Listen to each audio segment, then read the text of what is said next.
Welcome everybody, English class wish very happy Navratra Durga Puja to all of you. Durga माँ की कृपा से आज हम हमारा क्लास का शुरुआत करते हैं। आज हमारा शुरुआत कर रहे हैं फ्यूचर सीरीज का। तो आज हम फ्यूचर सीरीज में आज का क्लास हमारा है फ्यूचर इंडेफिनाइट या फ्यूचर सिंपल। तो एक्चुअली हमको समझना है फ्यूचर चीज़ क्या है। जब हम टेंस का इंट्रोड्यूस किए थे, प्रेजेंट पास्ट और फ्यूचर को लेके, प्रेजेंट और पास्ट को मैं कुछ चीज़ बोला था और फ्यूचर को लेके कुछ बोला था। तो फ्यूचर को क्या बोला था मैं, ये बताइए।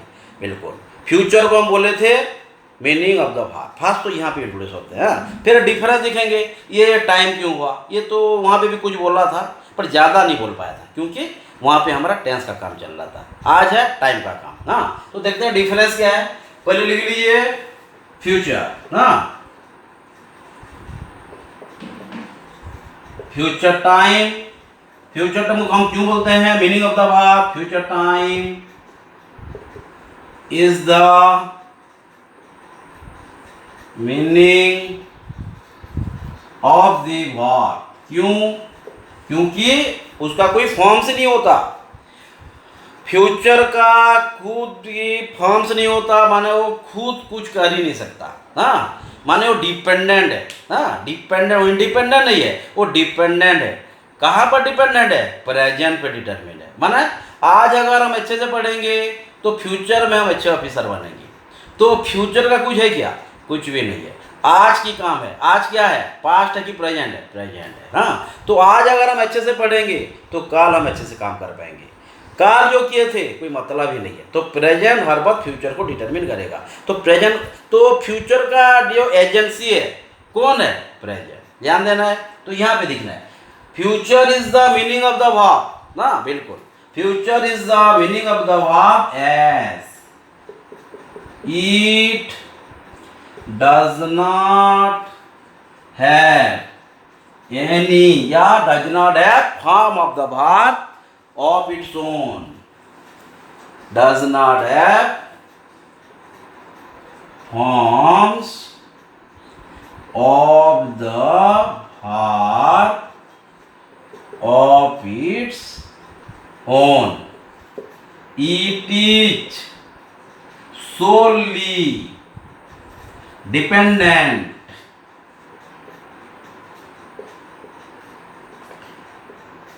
upon the present tense. Present ये तो प्रूफ भी हो चुका है ना। प्रेजेंट टेंस में बहुत सारा हम पढ़े। प्रेजेंट इंडेफिनिट में फ्यूचर का टाइम एक्सप्रेस कराए ना। प्रेजेंट प्रोग्रेसिव में कराए, जैसे I am going to school tomorrow. ये क्या थोड़ी ना प्रोग्रेसिव है, ये तो फ्यूचर है। फ्यूचर टाइम को एक्सप्रेस किया, लेकिन वहाँ पे थोड़े ना हम सेल विल लगाए। बट सेल विल में भी फ्यूचर लगता है। क्यों ग्रामरियन सेल विल को फ्यूचर बनाए हैं, ये जरा कुछ बताएंगे। लेकिन सेल विल के बिना भी हम फ्यूचर बना सकते हैं। Prime minister comes here tomorrow, ये थोड़े ना प्रेजेंट है, ये तो फ्यूचर है। बट हम सेल विल लगाए क्या? नहीं लगाए। ऐसा ना दिमाग में रखना भी नहीं, फ्यूचर में सेल विल लगना ही लगना है। हाँ, लग सकता है, ये कंडीशन में सेल विल लग सकता है, ऐसा नहीं कि लगना ही लगना है। माने सेल विल एक अल्टरनेटिव वे है, एक वे है फ्यूचर को समझाने के लिए। लेकिन सेल और विल ही लगेगा ये नहीं सोचना है। कहाँ पे लगेगा बताएंगे। हाँ, तो future time is the meaning of the verb as it does not have form of the verb of its own, it is solely dependent upon the present tense. Clear? Yes. और कुछ छोटा चीज लिख लेते हैं, डिफाइन कर देते हैं।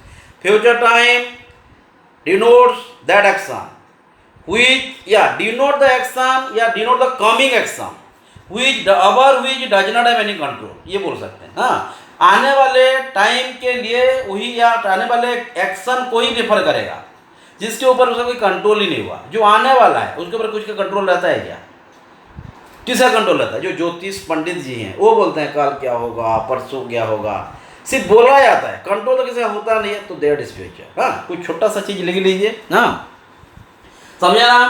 Future time is the meaning of the verb as it does not have form of the verb of its own, it is solely dependent upon the present tense. Clear? कल हमारा कौन सी ग्रेड आएगा, टप्पर को जाएंगे कि नहीं, बताएगा कौन? आज तो फ्यूचर काल है, लेकिन पता कौन रहा है? प्रेजेंट। तो इसका रिलेशन जो है प्रेजेंट के साथ रहेगा ना।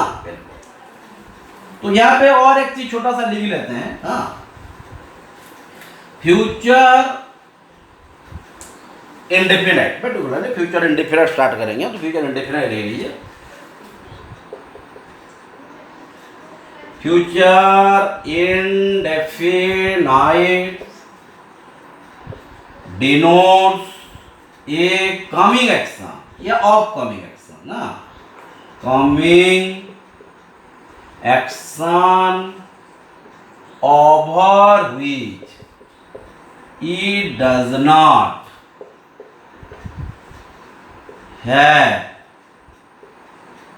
any command। क्लियर हो गया? बस तो समझते हैं। Future indefinite denotes N coming action, ये कमिंग एक्शन माने आने वाला काम जो आया नहीं है, आएगा। Over which it does not have any command. Future वही एक्शन को फॉलो करता है, बिलोंग करता है, आने वाला काम या आने वाले टाइम को बिलोंग करता है। हाँ, एक्शन लिखाऊं, आने वाले एक्शन को बिलोंग करता है जिसके ऊपर फ्यूचर का कोई भी कंट्रोल नहीं होता। क्लियर? ध्यान देना।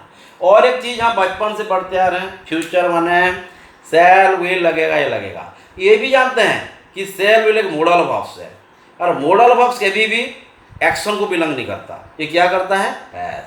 ये मोड ऑफ एक्शन को बिलोंग करता है ना। और जो फ्यूचर का काम है, मोड ऑफ एक्शन तो है नहीं ना। हाँ, ये टाइम ऑफ एक्शन।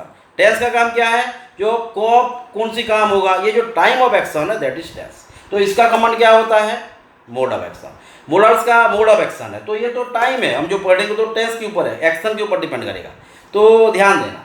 तो हमको यहाँ क्या दिखा है? Time of an action. ये किसका काम है? मॉडल का नहीं, ये तो टेंस का काम है। तो जो हम पढ़ेंगे टाइम का पार्ट है, ये टेंस एंड टाइम का काम है। लेकिन मॉडल का क्या होता है? मोड ऑफ एक्शन ना। इसका जो काम होता है मोड्स ऑफ एक्शन, माने क्या है? एक्शन कौन सी वे में किया गया है, कौन सी तरीका से किया गया है, ये बताता है। लेकिन ये कभी भी टाइम नहीं बताता है। टाइम बताता तो ये हम टेंस बोल देते ना, तो इसका कोई मतलब ही नहीं है फ्यूचर के साथ। लेकिन ग्रामरियन तो सेल और विल का यूज करवाया ना फ्यूचर में, डेफिनेटली ये माने रीडर को या हमको माने कुछ अलग दिखाना चाहते हैं कि ये अलग है, डेफिनेटली अलग है, इसलिए सेल विल वहाँ ऐड कर दिए। तो सेल विल का कोई मतलब ही नहीं है, बट कुछ तो मतलब है। ग्रामरियन अगर यूज करें तो सेल कहाँ पे होता है, विल कहाँ पे होता है, प्रेजेंट फ्यूचर में क्यों यूज करते हैं, कुछ तो हमको बताना पड़ेगा, नहीं तो हम जानेंगे भी नहीं। बुक में दिया हो गया तो ऐसे तो नहीं दिया होगा, कुछ तो रीजन होगा, there must have some reason, तो we are to specify that reason. Clear? But हर बात ये बोल रहा हूँ कि मॉडल्स ही लगने से ही फ्यूचर होगा, ऐसा नहीं है, इसको मत जाना। तो हम पहले लिख लेते हैं फ्यूचर को एक्सप्रेस करने के लिए क्या क्या चाहिए हमें, कौन कौन सी चीज़ को हमको ध्यान देना है। क्लियर? बस तो फ्यूचर को जानने के लिए फास्ट रूल्स लिख लेते हैं, 3-4 रूल्स हमको काम करेगा। ऐसा नहीं कि सेल और विल में हम घूमते रहेंगे। हाँ, बिल्कुल जो हम बचपन से पढ़ते आ रहे हैं, ये टॉपिक तो बुक्स में पढ़ते रहे हैं। बुक्स में गलत लिखा है तो कभी भी कोई भी बोलेगा नहीं, अगर कोई बोल रहा है तो गलत बोल रहा है, ऐसा कभी है नहीं। हम सब तो बुक से पढ़ के आए। हाँ, लेकिन बुक में जो दिया है उसको समझना है, ये क्यों हुआ, ये भी जानना है। तो ध्यान देना, वही चीज़ है। मैं फ्यूचर इंडेफिनाइट लिख लो, ये फ्यूचर टाइम का तो इंट्रोड्यूस हो गया। फ्यूचर इंडेफिनाइट हम जो यूज करेंगे कैसे कैसे हुए को जाएगा। तो फर्स्ट हो गया हमारा फ्यूचर इंडेफिनाइट। हाँ, डेफिनेट बहुत बड़ा रिलेशन है, तुम भी जानते हो। हाँ, तो फर्स्ट हो गया subject shall will plus verb one plus subject, इतना ही है। लेकिन यहाँ पे और भी बहुत सारा रूल्स है। ये सेल विल को लेकर तो मोडल वर्ब पहले बोला हूँ, मोडल के साथ एक्शन का कोई मतलब ही नहीं है ना। लेकिन एक्शन का है, मतलब time, action time of an action का कोई रिलेशन नहीं है। तो टाइम ऑफ एन एक्शन का नहीं जानेंगे तो हम यूज कैसे करेंगे, ये कौन सी टेंस है, मुश्किल होगा। तो ये एक रूल है। अनदर रूल आ जाता है हमारा सब्जेक्ट इज एम आर भार को, ये स्ट्रक्चर में जाएगा, ये भी फ्यूचर है। I am going to school tomorrow, समझेंगे, बहुत इंपॉर्टेंट है। यहाँ से ये सब इंपॉर्टेंट पढ़ चुके हैं, बट कंपेयर करेंगे ना, है ना। थर्ड नंबर में आ गया subject is am are have has plus 2 plus भार 1 इन्फिनेटिव। हाँ, I am to teach you, मैं आपको पढ़ाऊंगा या मुझे आपको पढ़ाना है। I have to teach you, मुझे पढ़ाना है, ये ध्यान देना। हाँ, ये भी लेकिन इन्फिनेटिव होना है। टू प्लस वर्ब, ये भी हमारे फ्यूचर का एक्सप्रेशन है, ध्यान देना, बहुत इंपॉर्टेंट ये सब है। और क्या है बस, और एक चीज है, हाँ डिफरेंस क्या है तो समझाना है। आई विल टीच यू और I am going to teach you और I am about to teach you, difference तो है, ये तो समझना आपको, यही फ्यूचर है। पहली बार सिर्फ स्विल और सेल और विल ही फ्यूचर है, ये गलत है, माना कॉम्पिटेटिव वे में जाते हैं एग्जाम में, ये गिरे, ये तो सेल और विल का बहुत कम क्वेश्चन आएगा, बहुत ही कम, आता ही नहीं है, सोच लीजिए। लेकिन कॉन्सेप्ट के लिए तो सेल और विल भी जानना है पहले।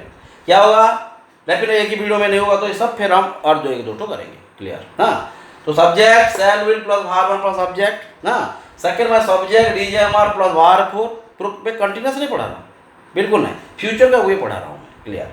सब्जेक्ट इजेएमआर ये यूज किए हैं कि नहीं, बस सब्जेक्ट डीजेएमआर plus have plus to plus verb one. I have to teach you, I have to do this, ये क्या है, क्या है, फ्यूचर ही है, बट विल है क्या, I have to teach you, मैं मुझे आपको पढ़ाना है, पढ़ा तो नहीं रहा हूँ, पढ़ाना है, मैंने काम खत्म ही नहीं हुआ है, काम स्टार्ट ही नहीं हुआ है, फ्यूचर है, कौन डिटरमिन कर रहा है, प्रेजेंट, डिफरेंस समझिएगा ना। और एक रूल लिख लीजिए यहाँ, हाँ दिखाई देगा, छोटा सा है, सब्जेक्ट ईच एम आर, ये समझे ना, यो गोइंग फॉर्म लिख देते हैं, हाँ इज एम आर, हाँ I am going to, phrase है, उसको तो हम वर्ब से नहीं बोल सकते, एक फ्रेज में था, going to, I am going to form, हाँ I am going to teach you, I am going to teach you, I am going to, बहुत सारा कुछ है, ये पढ़ेंगे ना। तो subject is am are verb four, subject is am are, ये क्या है, is am are have to पे इन्फिनेटिव, हाँ to plus verb one, to plus verb one को इन्फिनेटिव बोलते हैं ना, बिल्कुल। Subject plus is am are plus about plus to plus verb one, about कहाँ पे लग जाएगा, गोइंग कहाँ पे लग जाएगा, ये वर्ब फोर है, गोइंग लिख लीजिए अच्छे से, वर्ब फोर तो बहुत सारा होता है, जाने के कैसे स्टूडेंट ना, is am are plus going, हाँ subject plus is am are plus going to plus verb one, okay clear. ये फिर एक गोइंग टू आ गया, एक आ गया is am are have infinitive आ गया, is am are about to आ गया, ये बहुत इंपॉर्टेंट है, बहुत सारा क्वेश्चन में आएगा और ऑलरेडी पढ़ चुके हैं। हाँ, इज पढ़े ना, I am going to school tomorrow, my father is getting back tomorrow, पढ़े। और prime minister visits Chennai tomorrow, ये तो फ्यूचर है, और यहाँ पे प्रेजेंट में हम विजिट्स क्यों लिखे, प्रेजेंट नहीं कर रहे हैं, क्यों कर रहे हैं, ये जानना है ना। एनीवे, तो पहले हम स्टार्ट करते हैं हमारा सेल और विल से, ओके ध्यान पढ़ेंगे, सब पढ़ेंगे, एक ही दिन में क्या होगा, सिर्फ लिखा दिया कि फ्यूचर को जो है कि फंडा जो समझते हैं सेल विल विल है तो ही फ्यूचर है, ये नहीं करना। हाँ, क्योंकि एग्जाम में हमको सेल विल से ज़्यादा क्वेश्चन नहीं आता है, क्वेश्चन फ्यूचर का अलग अलग वे से आता है, इज एम आर के फॉर्म से आएगा, अबाउट फॉर्म से आएगा, इन्फिनेटिव फॉर्म से आएगा, यही समझना। हाँ, इसलिए मैं लिखाया। तो एनीवे सेल और विल हम कहाँ यूज करेंगे, ये पहले जानना है, डिफरेंस क्या है, हाँ क्लियर हो जाना। इसके लिए हमको कुछ कंडीशन, हाँ नहीं पूरा ज़्यादा जरूरत नहीं है, बट कुछ तो है, ये कुछ भी तो जानना है। एनीवे, तो हम सेल और विल का डिफरेंस समझते हैं, कहाँ पे सेल यूज करेंगे, कहाँ पे विल यूज करेंगे, ध्यान दें। कुछ छोटा सा चीज रहेगा, ये तो जानना है हमको ना, यही जानना है और कुछ नहीं। एक होता है सिचुएशन ना, एक सिचुएशन को हम बोलते हैं, डेफिनेटली सिचुएशन में यहाँ तो यूज नहीं कर पाएंगे ना, एक सिचुएशन को बोलते हैं श्योर और एक सिचुएशन बोलते हैं नॉट श्योर। हाँ, ध्यान देना।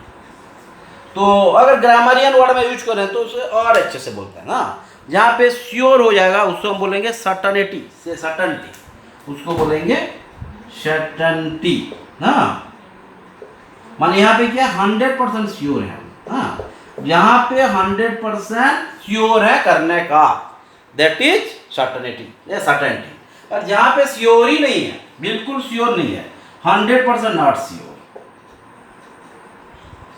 उसे हम क्या बोलेंगे अनसर्टेनिटी। हाँ, यहाँ पे लिखने का जरूरत क्या है, ये तो हमारा सेल और विल को आगे लेके आएगा। टाइम कितना हो गया, 14 मिनट्स। हाँ, आज इंट्रोड्यूस करेंगे एक रूल्स को। हाँ, तो श्योर यहाँ पे है उसे बोलेंगे सर्टेनिटी, 100% श्योर है, और नॉट श्योर जो है अनसर्टेनिटी है, यहाँ पे हम 100% बिल्कुल श्योर ही नहीं है, कुछ करें पढ़ाऊँ नहीं पढ़ाऊँगा, बिल्कुल श्योर नहीं है। हाँ, तो माना हमारे ये सिचुएशन के ऊपर कमांड हमारा होगा, इसके ऊपर कमांड हमारा नहीं होगा। क्लियर?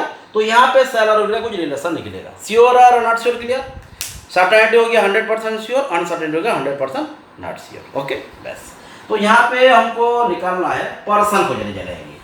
इंग्लिश पढ़ रहे हैं, बहुत इंपॉर्टेंट है पर्सन के बारे में जानना। हाँ, तो first person, second person, third person, ना ध्यान देना।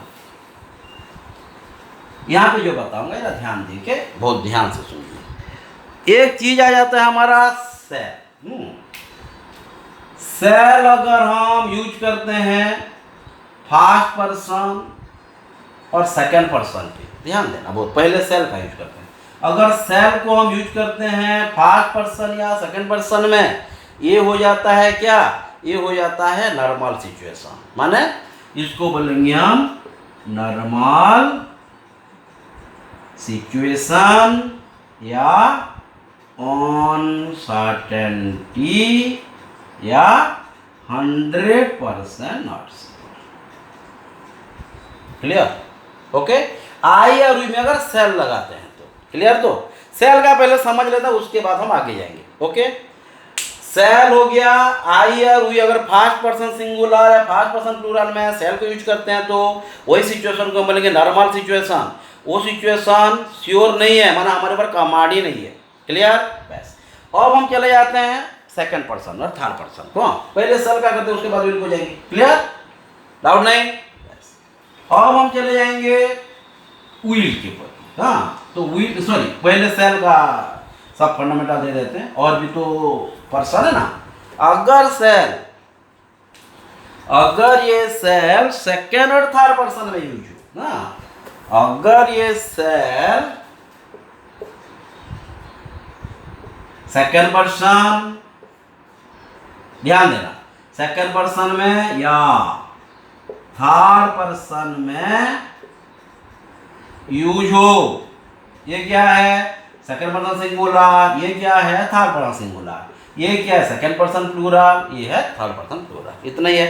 अगर सेकेंड पर्सन सिंगुलर या थर्ड पर्सन सिंगुलर और plural, sorry third person singular भी है प्लूरल भी दोनों है, अगर ये सेल के साथ लगते हैं तो वही सिचुएशन क्या हो गया ये जानना है। वही सिचुएशन को हम बोलेंगे 100% श्योर या एबनॉर्मल सिचुएशन। नॉर्मल और नहीं, एबनॉर्मल हो गया। और ये क्या है, इस सिचुएशन में बोलेंगे सर्टेनिटी। क्लियर? 100% श्योर कमांड है, इसके ऊपर हमारा कमांड है। हाँ, फिर जानेंगे कैसे सर्टेनिटी है, वो तो लिख दिया। सर्टेनिटी के भी कुछ पॉइंट्स हैं, ये लिखेंगे। हाँ, तो फ्यूचर इंडेफिनाइट का जो सेल और विल का फॉर्म से सेल अगर लग रहा है, पर्सन जानना बहुत इंपॉर्टेंट है। पर्सन से हमारा सेंस मालूम हो जाएगा। क्लियर? ऐसे भी ब्लैंक में क्वेश्चन देगा, CGL SSC में देता है, I dash teach you, I dash, बहुत सारा क्वेश्चन है, देखेंगे। तो क्लियर हो गया। सेल ऐसा नहीं कि आई और वी में सेल लगता है, बाकी में विल लगता है, हर में हर कुछ लगता है, लेकिन अलग अलग कंडीशन में। ये कंडीशन को पहचानना है, कौन सी श्योर है, कौन सी नॉट श्योर है। समझ में आ रहा है? बस। यहाँ पे कुछ डाउट है? सेल का खंडा क्लियर। अब चले जाता हूँ विल का डेफिनेटली। विल कहाँ पे लगाएंगे, वही रिवर्स होगा फिर ना। अगर विल, हाँ बिल्कुल, जो जो बताया जा रहा है, whatever is being taught ना, you should write it properly ना। In case of any confusion just keep in touch. हाँ, अगर ये सेंटेंस में हम 1 मिनट चले जाते हैं विल को। अगर विल यूज करते हैं फर्स्ट पर्सन के साथ, पहले फर्स्ट पर्सन सिंगुलर प्लूरल को चले जाते हैं ना, तो क्या हो जाएगा ये, हाँ बिल्कुल, ये था अनसर्टेनिटी अगर सेल के साथ यूज होता था, लेकिन विल के साथ हो जाएगा, वो बन जाएगा सर्टेनिटी। क्या होगा ये, CERTAINTY। का मतलब क्या है, श्योर, 100% श्योर। उसका कमांड क्या है, हमारे ऊपर प्रूफ पर है ना। बोलते हैं I will teach you, I will kill you, I will meet you, ये सब ध्यान देना। आई सेल बोलते तो कुछ भी है, लेकिन जो बोलते हैं उसका मतलब भी तो निकलना चाहिए ना। एनीवे, तो अगर विल है, फर्स्ट के साथ विल लगा रहे हैं, second first person singular, first person plural will लगा रहे हैं, तो यहाँ पे हमारा श्योरिटी है, माने करेंगे। क्लियर? बस। डेफिनेटली सर्टेनिटी कैसे पहचानेंगे ये बताऊंगा ना। पहले ग्राफ को चले जाइए। हो गया, फर्स्ट पर्सन क्लियर। बस वही हिसाब से और सिचुएशन आता है सेकेंड और थर्ड पर्सन का।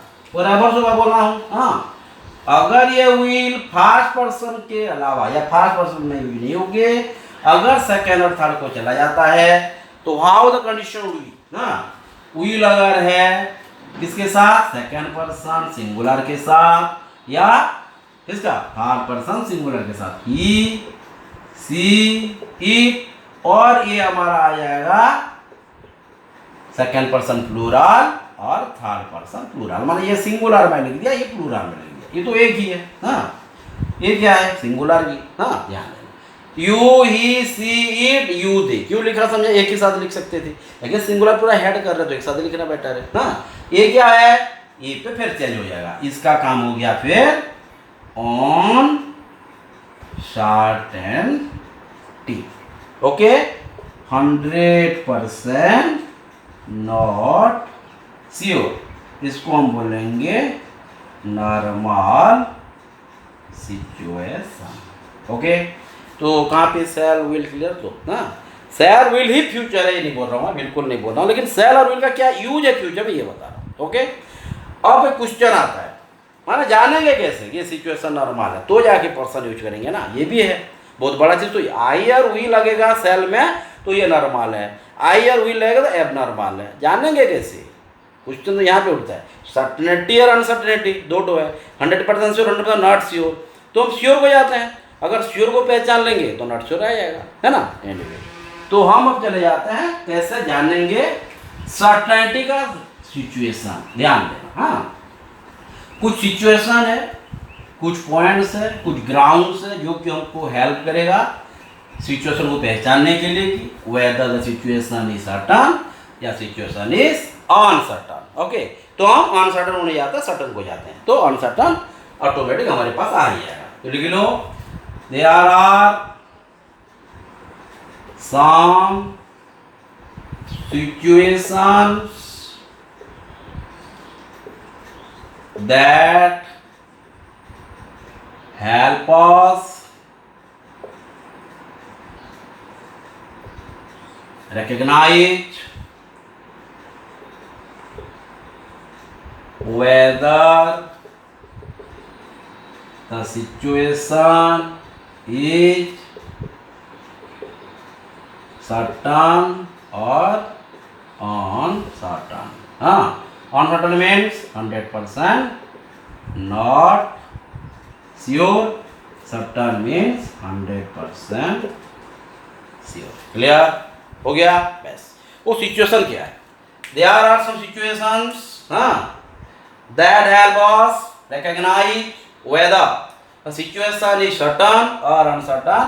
बस सर्टन होगा तो क्या 100% श्योर, अनसर्टन 100% नॉट श्योर। कौन कौन सी चीज है वो, अब हम लिखते हैं सिचुएशन, हाँ, पॉइंट भी लिख सकते हैं, ग्राउंड भी लिखते हैं, स्टेप भी लिख सकते हैं, कुछ भी, हाँ। सिचुएशन क्लियर ना, सिचुएशन क्यों बोला हूँ, हाँ देखिए, there are some situations that help us to recognize whether, help us recognize चलेगा, help us to recognize भी चलेगा। help एक ऐसा वर्ड है जो bare infinitive में भी काम आता है और infinitive में भी काम आता है। help us to teach, help us teach, सब सेम है, help के साथ bare infinitive भी चलेगा, infinitive भी चलेगा, हाँ। there are some situations that help us recognize whether the situation is certain or uncertain, clear। अब चले जाते हैं सर्टेनिटी पहचानेंगे कैसे, हाँ। how could the situation be recognized whether situation is certain या uncertain।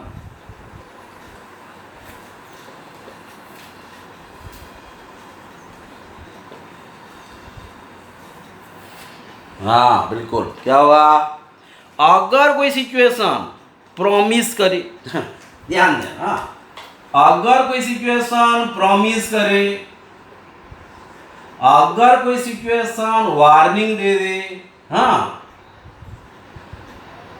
अगर कोई सिचुएशन हमको दे दे थ्रेटनिंग, हाँ, वार्निंग और थ्रेटनिंग में डिफरेंस है ना, बिल्कुल। प्रॉमिस, वार्निंग, थ्रेटनिंग, हाँ, अगर कोई सिचुएशन हमको दे दे इंस्ट्रक्शन, अगर कोई सिचुएशन हमको दे दे डायरेक्शन, आइडेंटिटी कार्ड दिखते रहेंगे, डायरेक्शन लिखा होता है, एडमिट कार्ड देखो एग्जाम में दे रहे थे ना, बस वही, कभी भी नहीं लगेगा। हाँ, मस्ट अभी लेसन कुछ रहेगा, देखेंगे, वो भी तो मूड और से ना। प्रॉमिस, वार्निंग, थ्रेटनिंग, इंस्ट्रक्शन, समझ में? Promise, warning, threatening, instruction, direction, determination, ये क्या है? ये सब अगर सिचुएशन रहा, हाँ, determination, promise, warning, threatening, instruction, direction, determination, obligate, obligation, अगर ये सब रहा तो हम क्या यूज करेंगे?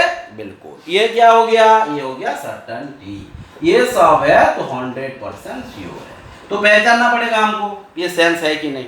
प्रॉब्लम हुआ नहीं? हाँ, और भी कुछ पॉइंट्स है, लिख लेते, समझे ना? Promise, warning, threatening, instruction, direction, determination, obligation, अगर ये है। अनदर पॉइंट में आ जाता है हमारा, यहाँ पे लिख रहे, चलेगा नहीं, मैं भी कंजस्टेड हो जाएगा तो बंद करते हैं। प्रॉमिस, वार्निंग, थ्रेटनिंग, इंस्ट्रक्शन, ये थ्रेटन लिखा, थ्रेटनिंग, थ्रेटन लिखा क्या? Instruction, direction, determination, obligation, okay. Another point हो गया हमारा प्रोहिबिशन, हाँ, प्रोहिबिट करता है, विलिंग करता है, हाँ, ये सब चीज को ध्यान देना। ऑफर, नहीं, एग्जाम में तो सेल विल का बहुत कम आता है, फिर भी जब भी आ जाएगा, हाँ, 8 में लिख लीजिए, अगर तुमने प्रोहिबिट किया किसी को, हाँ,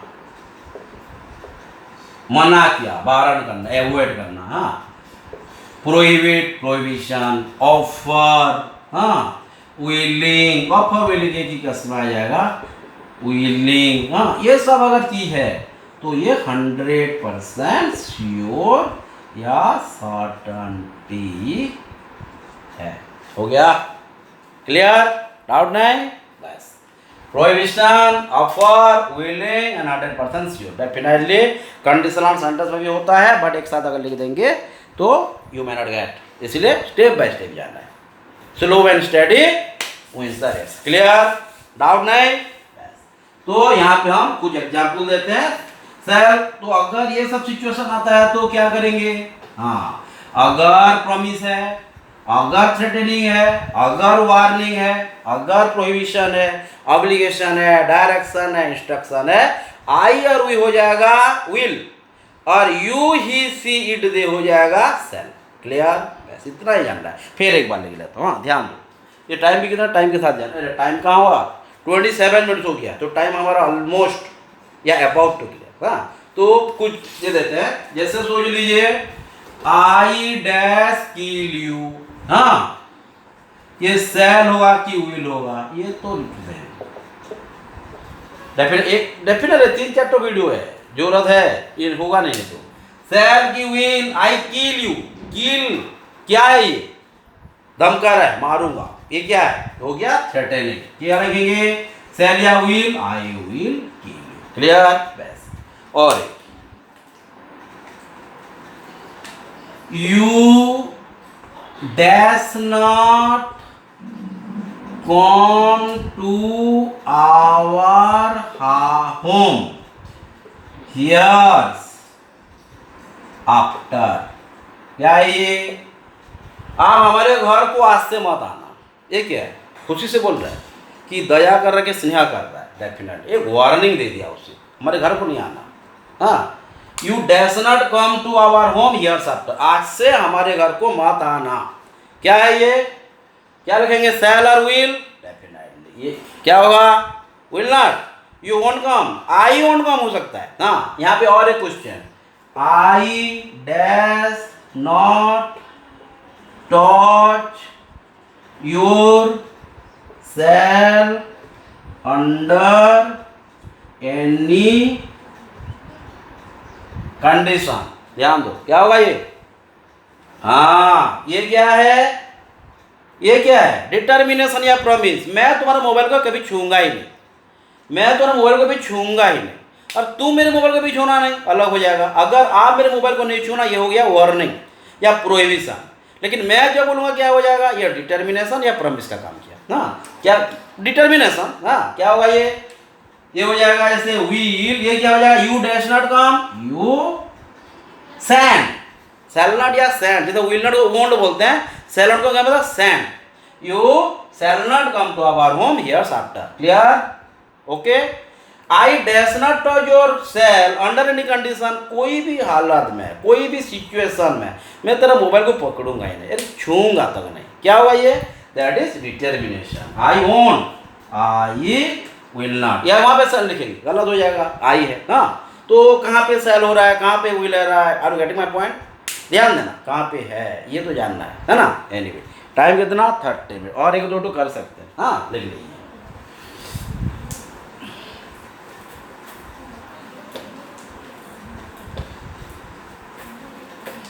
क्या होगा? नो स्टूडेंट्स, हाँ लिख लीजिए, कौन सी? No students dash be allowed to leave examination cell until asked, है ना? अच्छे से ध्यान देना। No students dash be allowed to leave examination cell until asked, माने कोई भी स्टूडेंट नहीं बोलने तक एग्जाम के सेल छोड़ के जाना नहीं चाहिए, ये है। हाँ ये क्या है? बिल्कुल नो स्टूडेंट माने एक इंस्टीट्यूट या कोई भी यानी कि कॉलेज यूनिवर्सिटी इंस्ट्रक्शन दे रहा है, डायरेक्शन दे रहा है, इंस्ट्रक्शन है। क्या होगा? नो स्टूडेंट विल लिखेंगे, थर्ड पर्सन सिंगुलर के खेल है ना। शैल बी अलाउड, समझ में आ रहा है? क्लियर? ये सब चीजों ध्यान देना है, ध्यान देना। No student shall be allowed to leave examination cell until asked, और nobody dash was, हार होगा कि हिज होगा? हार होगा कि हिज होगा? बिल्कुल। nobody dash was his clothes over here। Clear? Time कितना हो गया? 32। nobody dash was his clothes over here, कोई भी अपना कपड़ा यहाँ नहीं काचेंगे या वॉश नहीं करेंगे, माना ये क्या हो गया? प्रोहिबिशन, जो प्रोहिबिशन क्या हो गया ये? नोबडी शैल वॉश हिज क्लॉथ्स, समझ में आ रहा है? तो सेंस को पहचान पाएंगे? सेंस को पहचानना तो पड़ेगा ही पड़ेगा, नहीं तो कैसे करेंगे ये ध्यान देना। हाँ 1 मिनट, क्लियर?